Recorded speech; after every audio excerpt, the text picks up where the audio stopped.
आप देख रहे हैं टुडे न्यूज़ 24। यूं तो करीब करीब हर प्रदेश की राजधानी में एम्स अस्पताल है, लेकिन दिल्ली एम्स की तुलना में वहां सुविधाएं नदारद है। इस कारण दिल्ली एम्स में मरीजों की भीड़ लगी रहती है। कांग्रेस के राज्यसभा सांसद विवेक तनखा ने आज राज्यसभा में दिल्ली एम्स में सुविधाएं बढ़ाने का मुद्दा उठाया। देश की राजधानी दिल्ली स्थित अखिल भारतीय आयुर्विज्ञान संस्थान यानी एम्स में इलाज करवाना लोहे के चने चबाने जैसा है। भीड़ इतनी कि नंबर मिलना भी मुश्किल होता है। अगर इमरजेंसी हो तब तो मरीजों की जान पर संकट आ जाती और परिजनों का दम निकल रहा होता है। मध्य प्रदेश से कांग्रेस के राज्यसभा सांसद विवेक तनखा ने आज संसद में यह मुद्दा उठाया।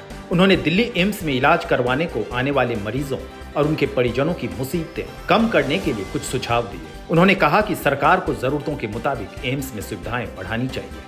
सांसद विवेक तनखा ने कहा, क्या एम्स आने वाले कुछ मरीजों को इसी लेवल के इलाज के लिए कहीं और भेज सकते हैं? इसकी व्यवस्था सरकार को करनी चाहिए। उन्होंने इमरजेंसी रजिस्ट्रेशन की मुसीबतों का भी जिक्र किया।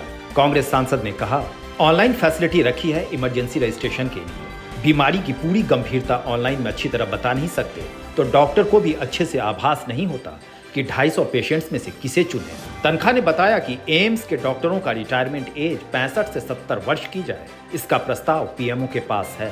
उन्होंने कहा कि एम्स के डॉक्टरों की प्राइवेट अस्पतालों में बड़ी मांग होती है। रिटायर हो या नौकरी में, प्राइवेट अस्पताल एम्स के डॉक्टरों को भारी भरकम पैकेज ऑफर करते हैं। ऐसे में देश की भलाई इसी में है कि एम्स डॉक्टरों के रिटायरमेंट की उम्र को बढ़ाई जाए। ध्यान रहे कि करीब 1.5 अरब की आबादी वाले हमारे देश में हेल्थ इंफ्रास्ट्रक्चर जरूरत से बहुत कम है।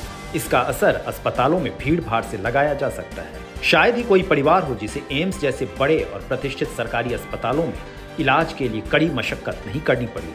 तनखा ने कहा कि हर कोई महंगे प्राइवेट अस्पतालों में इलाज का खर्च नहीं उठा सकते, इसलिए सरकारी अस्पतालों की सुविधाएं दुरुस्त करनी ही होगी। सरकारी अस्पताल की अव्यवस्था के दंश में ही 14 वर्ष की एक मासूम की जान चली गई। बीते सोमवार रात को दर्द से तड़प रही उस बच्ची का वीडियो सोशल मीडिया पर वायरल हुआ था। इसके बाद उसे एम्स की इमरजेंसी में भर्ती कराया गया, लेकिन बच्ची को बचाया नहीं जा सका।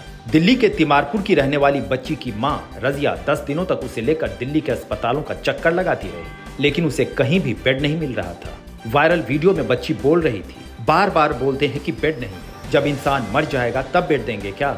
मेरी पढ़ाई भी खराब हो गई है 1 साल से। आखिरकार उस बच्ची को नहीं बचाया जा सका। दिल्ली एम्स के इस खबर पर आपकी क्या प्रतिक्रिया है, हमें कमेंट करके जरूर बताइएगा और हमारे चैनल टुडे न्यूज़ 24 को सब्सक्राइब कर लीजिए।